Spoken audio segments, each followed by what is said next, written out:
ditinggal kapribaden ketimuran.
Ditinggal kapribaden ketimuran.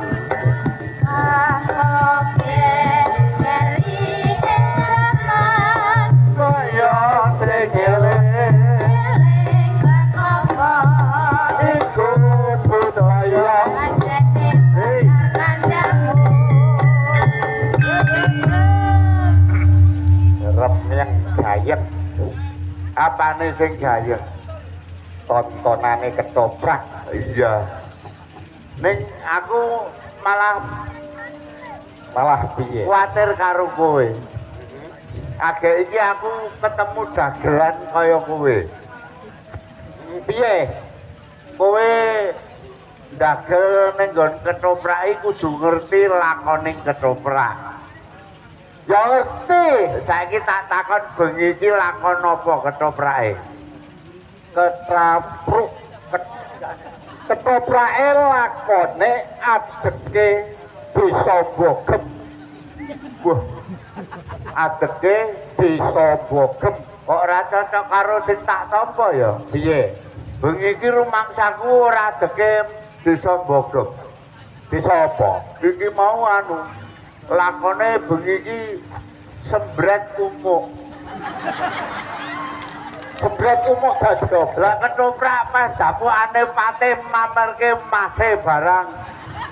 Jare Mas Semar sak gram sak yuta. Ora apa-apa ning gone dhewe kok. Lah ya mung ngene mung sak yuta kok dipamerke. Lah kowe duwe pira?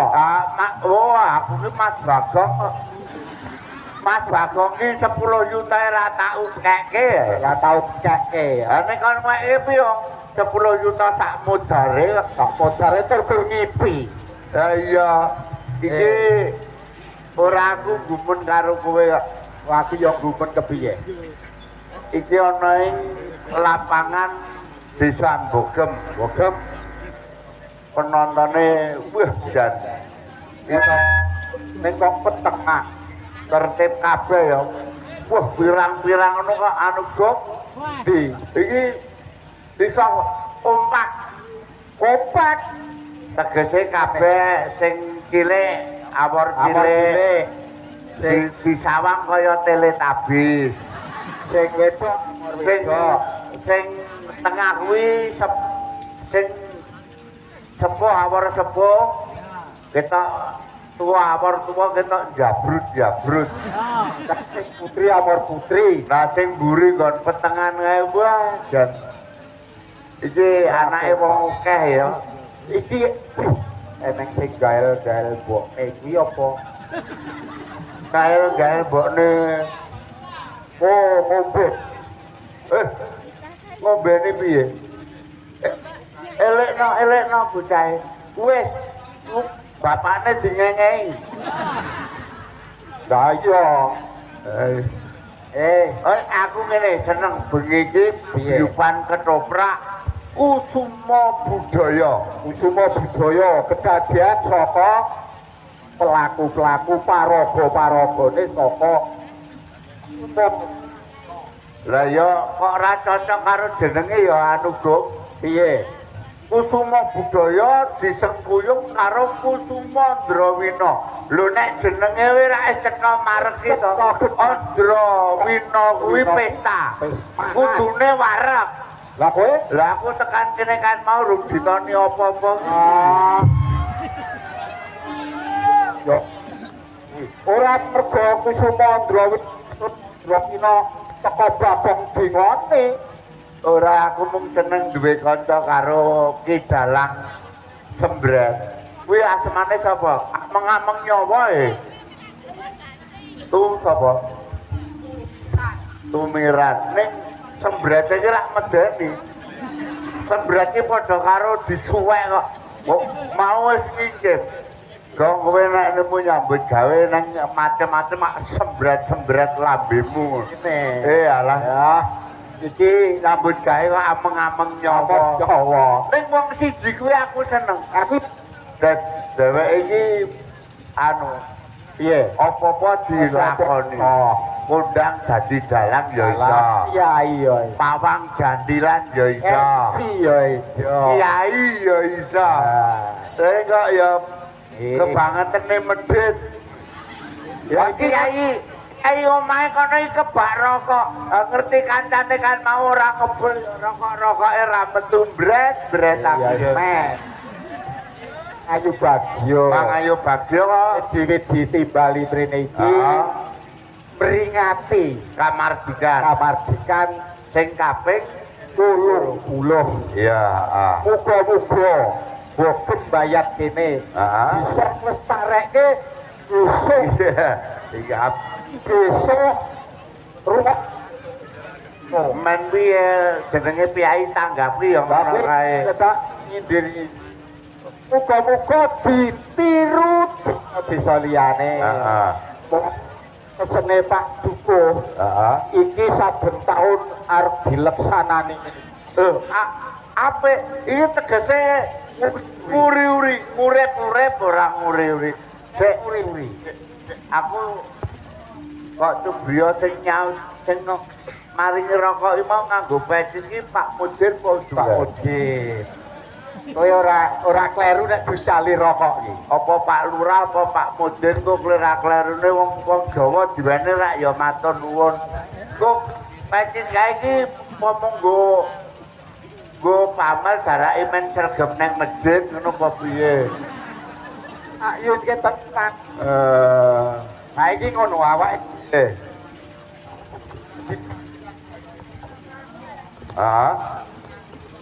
Ayo tukange mek kae piye? Apa awake dhewe golek gawean liyane kok. Dadi kowe dadi batur iki merumangsa ora cukup. Mergo kowe ngopeni anak bojo. Kowe kepengin golek gawean sing hasile akeh ngono kok. Eneng nek kowe iso nglakoni. Kowe ora wong seni. Iki sing digoleki ya wong-wong kaya kowe kuwi. Kaya aku iki. Iki malah produser. Wah. Gede. Wah. Produser anu lagu rekaman. Bayar Sak rekaman 5 juta. Wah. Sak rekaman. Nek mung patokane kowe iso nyanyi ora usah nganggo apa-apa. Kowe iso nyanyi. Lah aku nyanyi wae ora apal gending. Wah, kowe lah kok ngono kok arep golek gawean Apale gur brutu. Kowe iki apa kuwi? Kudu gending. Brutu cilik pitik ngono piye? Ya, kuwi diteruske kuwi aku rada seneng kuwi. Kowe gelem Lem. kok tak temokke karo produsere sing golek penyanyi lenang. Kuwi arep nggo rekaman. Ning lagune ditektokke. Apa? Lagune alam. Mbah Dukun kae lho. Ayo kaya profesine Mas Sembret Dukun. Wah. Ya, kok dicoba. Lah kowe iso ora kok dicoba. Sithik-sithik. Lah nek sithik-sithik aja nganti ngisin-isinke. Aku enake produsere kowe sing golek gawean sing arep dadi penyanyi. Ya. Tak tes. Ya perlu dites. Dites. Ngombane ngisin-isinke. Ya. Piye caramu ngetes? Ayo kowe kok kono. Aku ki tak tes engko nek apik karuane ora ngisin-isinke aku. Ya.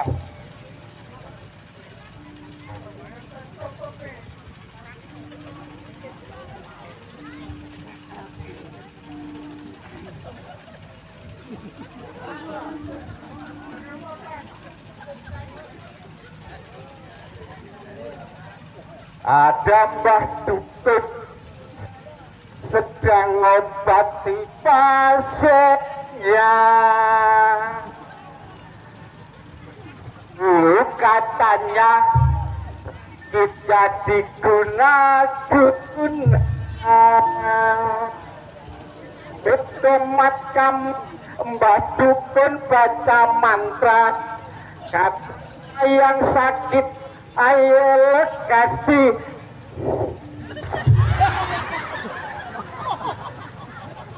kuwi dukun apa kaya lho ngono kuwi tegese lulus sesuk kowe ditampa rekaman bayarmu 5 juta. 5 juta kowe ngene iki klebet dili-dili kaya Ya ngene iki. apalke kurang apal kowe. Bayare wong genah wis dili-dili kaya ngene iki. Ayo lah terus piye karepmu? Oh, aku ora trimo. Lah piye? Kowe lek golek gawe ya. Kowe Aku lek dadi dukun. Anu apa kuwi mau produsere aku. Oh, Aku lek golek genti. apa kira-kira iso? Nek penting kowe njas nyanyi. Pinter nek aku. Ya. Dites. Iya le. Nek angger ra iso dong. Takon dosa kowe. Murah.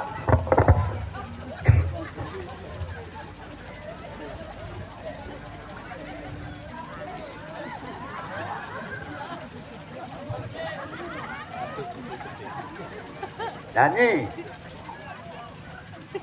Ada Mbah Dukun, lho ngono kuwi penyanyi iki kaya swara studio kowe. Kowe mau swara sawah kok. Sedang ngobatin pasiennya. Konon katanya sakitnya karena diguna-guna. Anu terus lorone pasiennya mau loro apa, Mbak? Kok dadak takut tanggo? Lho wong iki ya perlu ngerti kok. Nek wis ngerti lak karwane. Larane genah diguna-guna kok. Iki piye, Dik? Kok dadak takon ki? Oh iya, dadi aku mung wajib aku nyanyi ra kena takon perlu. Ora usah takon lah, aku les war anu kepiye kok? Lah terus baleni. Baleni. Iya baleni ya baleni. Mutar sak mlembungmu wele.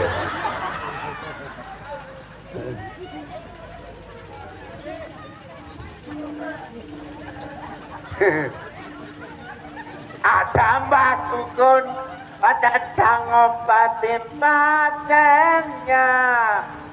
Konon katanya sakitnya karena diguna-guna. Sambil komat kamit. Neng bayare asline piro? Bayare Iki terus lewat nyemprot dapur iki ya apa? ya digenake kok nek aku dapur iki blegok. Ada Bayare 5 juta. sak rekaman Sak rekaman 5 juta. Oh ya omongo. Lah maes ngomong ini. Terus piye iki?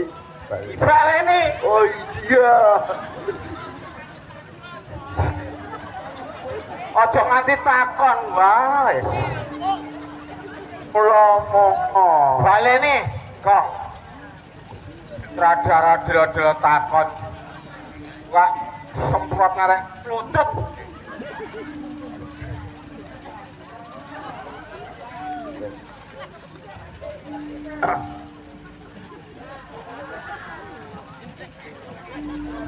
Pengetan hari kemerdekaan. Aku baru melu Pak Lut.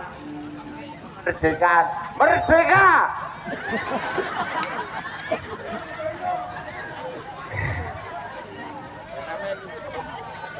Lah kok mabur merdeka? Kok nyanyi di go rekaman gak merdeka? Aku ngerti nek dapurmu arep males aku. Ayo men dirasake mula wong goblok iki dadi pangane wong pinter. Iki weh ning pancen iki wis disembadani dening warga ing wewengkon Bogem. Iki pancen niat akeh mau manut omongane Pak Kiai Pak Dalang Sembret. Pokoke niate yen iso iki pendak taun arep jene. Mula aku karo kowe wajib menghibur karo para-para masyarakat. Heeh. Iki di gandeng kerawitane ya komplit. Aku ketemu karo Mas Oi. Oh lah kae pengendangnya. Dalange bojomu padha. Bu, Indarti kae garwane Mbak Indarti kae. Sik, wis ganti. Ning saiki munggah pangkat Pangkat piye? Saiki gelem dadi master ketoprak barang. Ya sapa wae sing ngasilke. Wingi ning Taji dadi dalang ketoprak. Wah. Iya. Iki wedi kesaing. Rezeki iki Gusti Allah sing ngatur dadi rasa. Ayo gandeng iki warga sing mirsani ya kek dicaosi hiburan. Sing jumbuh karo suasana. Suasana iki. Heeh, pokoke yoga iki ora mbalekke. Tanpa musik pun wis lagu apa-apa iso. Yo, kowe mamerno suaramu ning kene. Suarane apa? Lawongan ora ketopo, ora sida rekaman. Ora rekaman iki wis beda, jalure awake dhewe mrene iki menghibur. Ya, enjang asmara. Gembus asmara apa? Anu lho, bubuk asmara. Wah, kuwi nang endi papan, Mbok. Nek perlu ndudah mutiara kependem. Lagu-lagu dhisik iki apik-apik. Mula ning lagu anyar-anyar terus dadi lalekke iki aku ora gato. Ya wis sithik sing nyonton. Iki resine Kamardikan. Ya jumbo karo Kamardikane. Apa? Betirane kabeh ta ngawi-awi. Kuwi kok kena ditibake engko Maret, engko ya kena iki bawane Duk nalika. Apa? Duk nalika. Oh. Ya. Praja kita nguni. Suaraku kok kaya arep lelek. Ora apa-apa mari rumaja.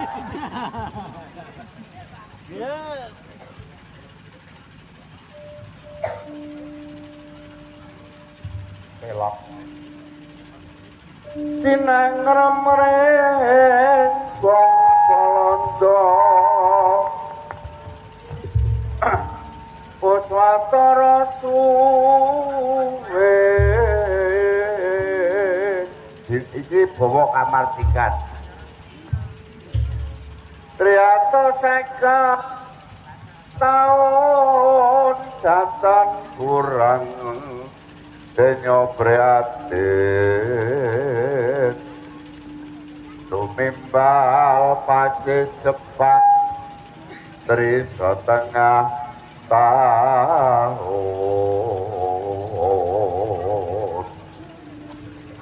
Trianggo piranti perang pace kalah dunya pinutus damai kita wiwit mardika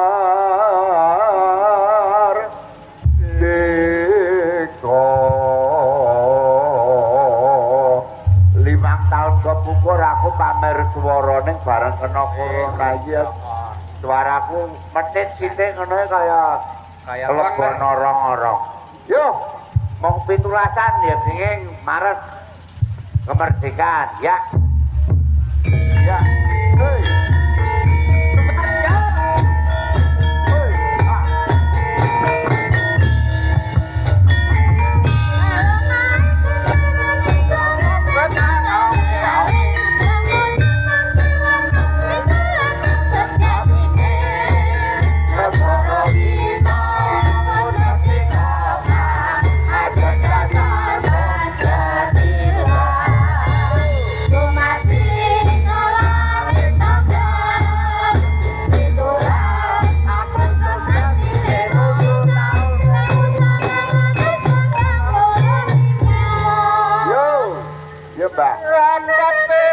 cepat ayo sing rada cepat nah kalau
aku seneng waranggonane jan seragam antis. kok saiki ora model kaya wong Jawa-Jawa biyen Lah piye? iki kok kang nganggo markomah kabeh apa baru umroh apa piye Roh. Iki baru umroh, Pak. Lho, ora kaya Tuhan. presiden gentongan kae Lah iya. Pendomne, Pak. kok dumbuh karo asmane piye? presiden gentongan kowe rungut Piye, Pak? wah melenuk Kowe ngerti? lho ya ora kula iki mau maret kemerdekaane daturke ya kowe genten to Guk dadi Iki apa kabisanmu Andeng kene iki trae wong gegawean to. gawe apa Bangsane grabah, oh ya bayat kok ya bayan. heeh Ana meneh muntu. mundu Kowe ngerti tegese muntu? apa Memetke barang sing nuntu. mundu memetke barang sing mundu Contone. heeh Grabang kae ya mlentu to. heeh Lobok ya mlentu. iya Bawang ya mlentu. ya terus piye karepmu piye jubuke Buke jaluk gending sing mlentu-mlentu. apa bening apa Sing mlentu-mlentu. lah ya kamu sing mentu wong seni malu. ana piye dolanan mundu ana piye kae mbak sapa pesindene mbak nderek tepang lah anu asma sinten diajeng Napa dereng tepang to, Pak? Wong wis tepung kok. Petuk kok. tepung wis patut dienggo goreng gembus kok apa gembusmu ra kelingan tak tepungi kae Ati putih. BG. ora iki yakin aku ora ngerti jenengmu Oh, nggih. mung jenenge kok Bumiati. Bumiati Bumiati. status perawan apa rondo Ndak janda, ndak perawan. Terus jaluk nomor HP. ora nggih la ingkang setunggal Kula Salwa. Sawal. Salwa. budek Sawal. budek kupingmu jenenge saiki pamer jenenge kula sawah ngono dadi sawah sing wis bero kon lek nancepi pabur mbok nek manut omongane najan to peteng ora ketok wajahe Dirungokke sik, Pak, dirungokke sik. Oh, kon rungokke. Salwa, Pak. oh salkom Kon nggih genah to. wis Ora apa. nek manut potongane suarane iki genah isih kae paling Las-lasan. ya umure nek lulus agek lulus SMP kae 12 tahun. Duh. Putune. oh ngono sing 12 tahun sing biyen arep dipek puji kowe nek ngono Tahu saja loh. SMP heeh Iki SMA. SMA. terus nek sapa sing anu kae mau sing gendongan kuwi Apa? jenengmu mau sapa Ibu Mia. Mia Ya. kae yo SMP Sinten mawon purun. Sinten mawon purun. ora sinten mawon purun sampun meh pecah ora sing panjang Oh, sing. Panjang mur. Lah Yo. nek aku karo jenengan dhisik endi? ayo antri bae ning nek kowe arep kesusu ya ndisi Mbak. aku ora kepurungsung kok Jenenge kalau jenengan. Papat.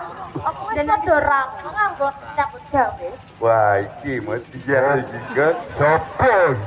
iki lho motor aku ngene iki aku nek nyawang ngene iki ora dibak barang ra apa-apa Nyawang apane? wah kae kok tatune gambar tikus iki apa Lah saiki kan musume. Saiki kan musume, Gong. Ditembak. Ora aku ki takon, apa Kae- wis padha kae- ra ngambut kae- nyambut gawe. pun ndarep Pun cekap. wah putri kok Oh ya. Kae rambut apa tatunan kok kon kelek kae? awake ya gede astane gede sikile gede lan sanes-sanesipun Jare wis Oh, rampung sing munyo, nyambut eh. gawe kok. Makanan do semebar kaya ngene iki mau jane piye? Iki wau ajeng kula nggih makan Makan sapa? tok Niku Endi metoke? niki rak sing kurang ajar ki sing ngucal-ngucalke. Rumangsaku dagelan kaupan pangan piye mung diucali roti. makane. Mbok nek arep njaluk gending ya rokok apa kok. Roti ya wis buat ya. Nggih. Ora paman. Dora. Aku ki arep takon. Nggih. Apa? Kurang oleh bayar sampean ribet dino? Bayar dinanti. Sing bayar apa sampean? Lah ya sing bayar bapakku. Sing bayar rak ya panitia urunan. Panitia. Ngerti bendarane teko ora dijikoke kursi apa kepiye? Oh, Kok roki. ora kursi. Kok nek dorong ngateng ndak jaraki gendul.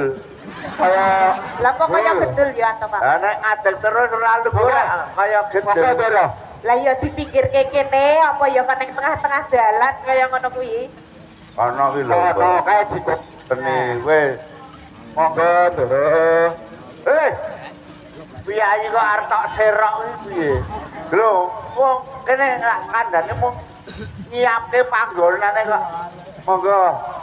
Kula aturi angkrem, Ndara. Kok kaya pitik ae angkrem. Paman, kowe ngerti apa ora? Semono mau nek tak nggo mlebu ki ora sedeng. Oh, Oh, saniki ngeten. napa nggih sik iki tak urus iki. Urusan. Ngono ki nek tak nggo mlebu ora sedeng. Kirangan ya. Ya ra sedeng ngene babak. Lah apa niki ajeng dilungguhi napa ajeng dileboni?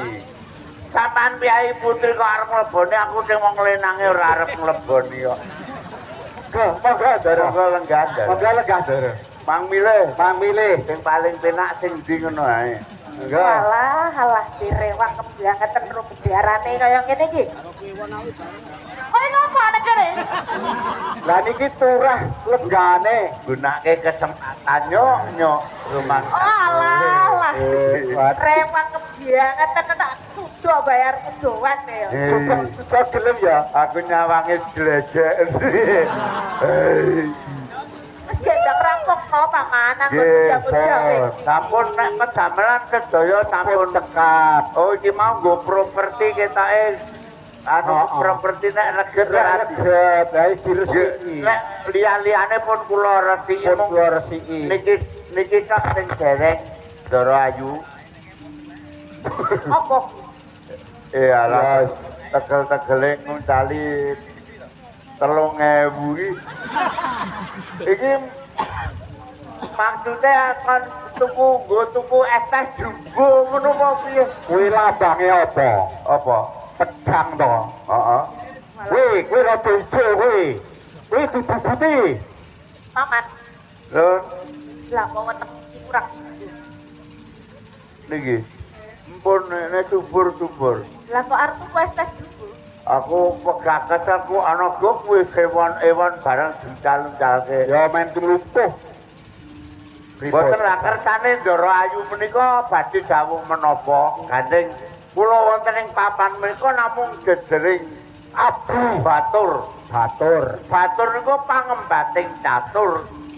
Nek kula batur nek nika rewang. Kula rewang. Kere ning lawang. Ya men. Terus kaya genah, batur lu gue kaya ngono kuwi.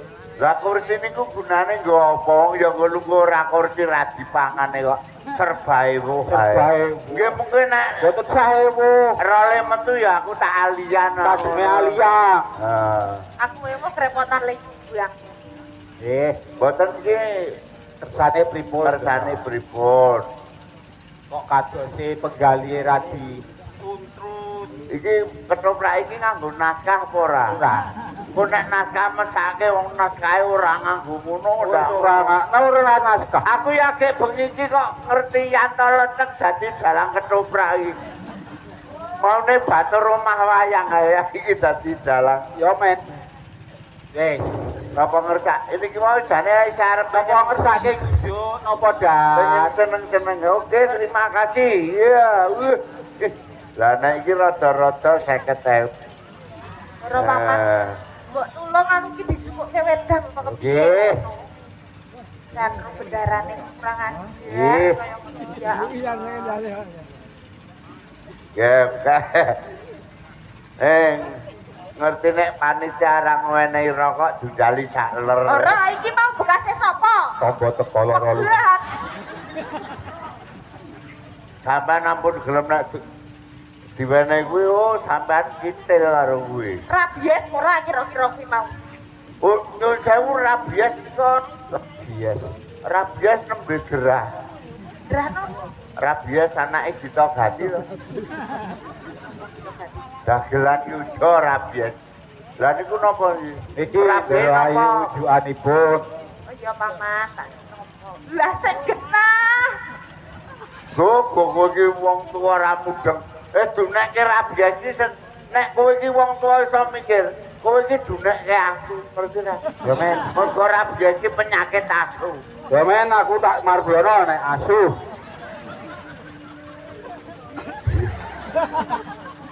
Iya, akeh kena bokonge wis ora kuat.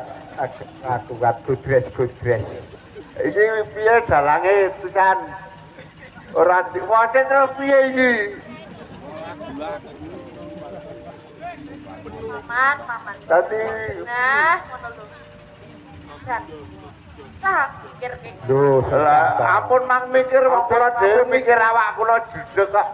Lah kula bendaramu saya. Omong sampean yo ora kena mikir tenan apa piye. Iki mumpung suwe kondange wong ora kaya sembret kae tukang molo wong. Oh alah. Tukang mateni wong. Aku ki tukang gawe wong aku. Tukang gawe. Kowe iki ngerti apa ora?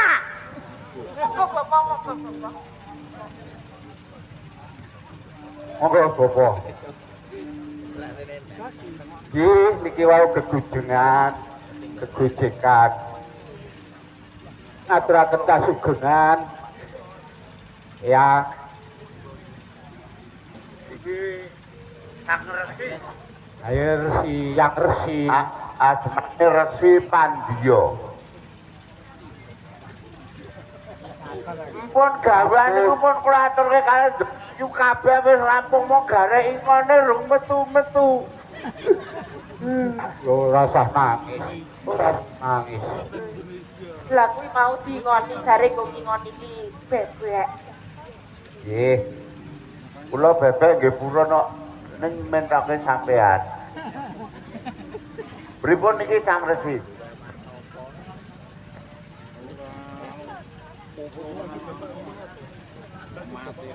Mbok matur sing cetha. Mbok menawi ajeng matur kalih jenengan ajri. Wong cara kewane wis wayahe narungke jane iki. Mbok didang. Nah. Kakangku Bapak. Aku kangen karo kakang Pekik Bapak.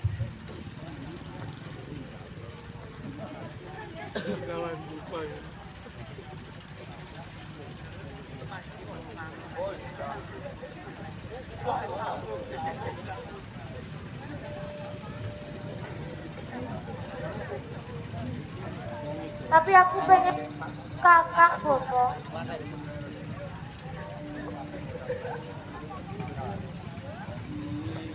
Paman, kowe ngerti ora? Bapak melih kula. Pun ngaten mawon, prayoginipun dipun tenggo jalaran tiyang pados padamelan menika ora mesti entuk. Ora mesti entuk. Nek kula pitados kalih Ndara Pengging. Menawi sampun pikantuk padamelan tartemtu badhe wangsul ngabari kalih sinten omah. Mbok menawa ya urung entuk ya. Untuk gawe ya. Ya upama entuk urung bayar. Nek gelem manut aku jane mung golek gawean gampang. Dadi Pak Olga. Prat-prit yang perapatan kae. Kuwi bener apa terjadi? Tapi aku kangen Bapak karo kakangku. Wis enten ana, Nduk. Nek kula ingkang sowan kakangmu bakal bali.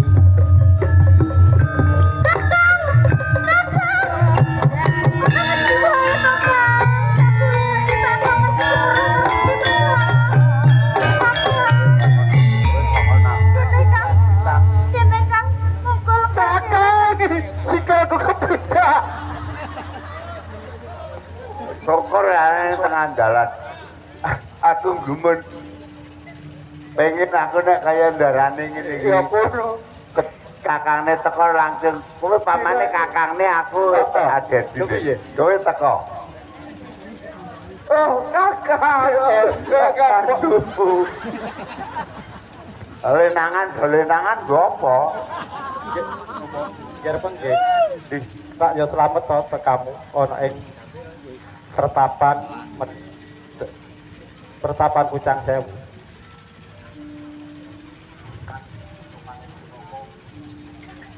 Tuki kula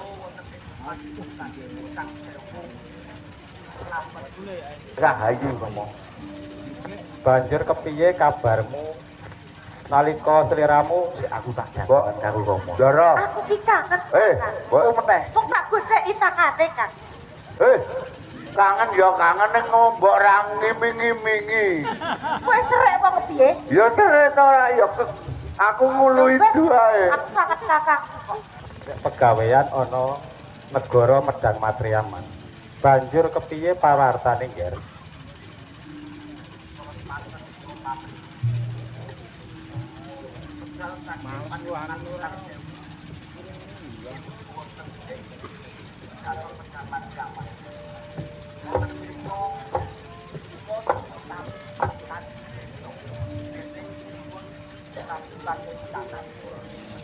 Malah kopi kantuk dawuh Senopatine wonten ing Medang Matriaman. Oh, dadi senopatine Medang Matriaman, Nger. Bejo kemayangan sliramu, Nger. Pangestunipun Gusti Bendaramu Prabu Rakepikatan kowe dadi senopati arange Medang Matriaman. Samangke ndara penggih sampun dipun wisuda minangka senopati. Kula target niki. Dadi napa? Ten dadi Rajapati iki. Banjur kepiye pawartane menawa sliramu dadi senopati ning perang negara Medang Matriaman. Nanging kok sliramu bali ana ing pertapan Pucang Sewu. Ana apa, Nger?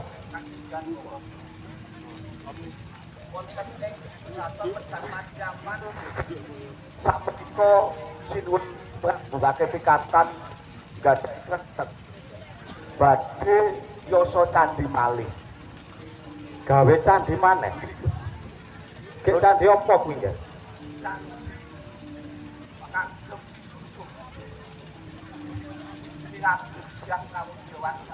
Mekaten Rama.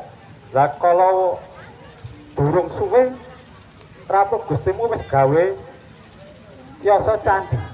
Nggih, banjur gawe candhi apa maneh iki, Nger?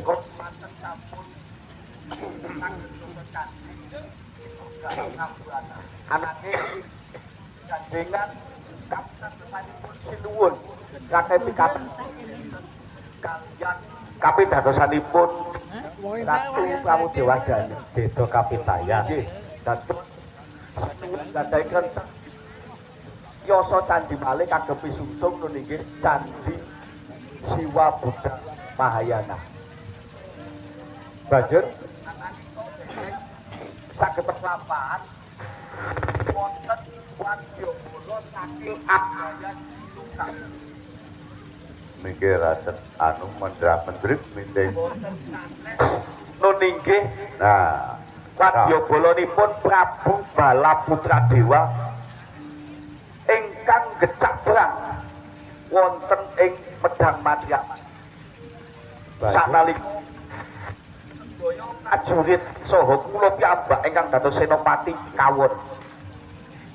Pramila sinuwun Prabu Rakepikatan ngutus kula ngupadi salah satunggaling tiyang ingkang angka sepindhah menika kagem yasa candhi Siwagraha Pambupat ingkang angka kalih padi jago kagem nulaken pengsak wadyabala Abayan Luka. Dadi Medang man wektu sing dadi senopati uga ora iso ngranggulangi prajurit saka Abayagiri Loka.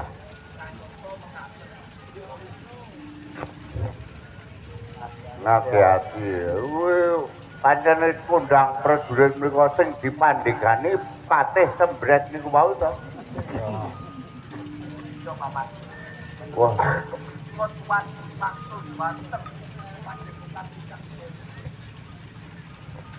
Nyuwun sing Loka kedah kados pundi?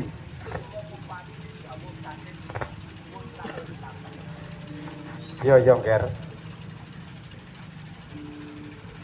Bapa dhewe ora iso menak apa kang dadi Pak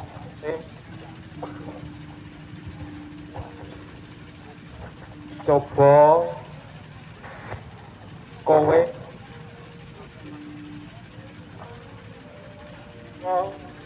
digiring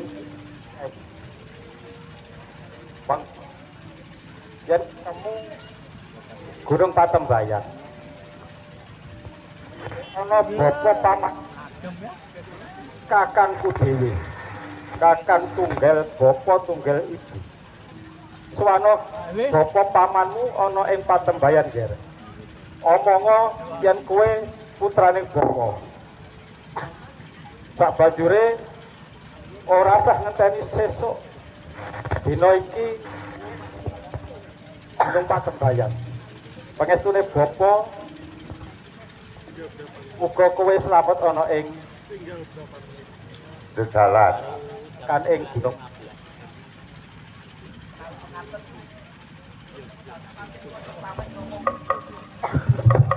pangestune Nger coba kula kepareng derekake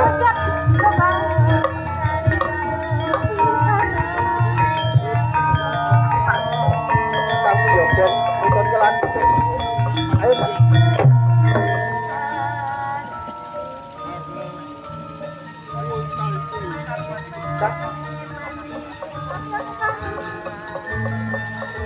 Kakakku bakal bali, Bu. Ayo. Kakang, Iya, kata Ibu. Kok jauh?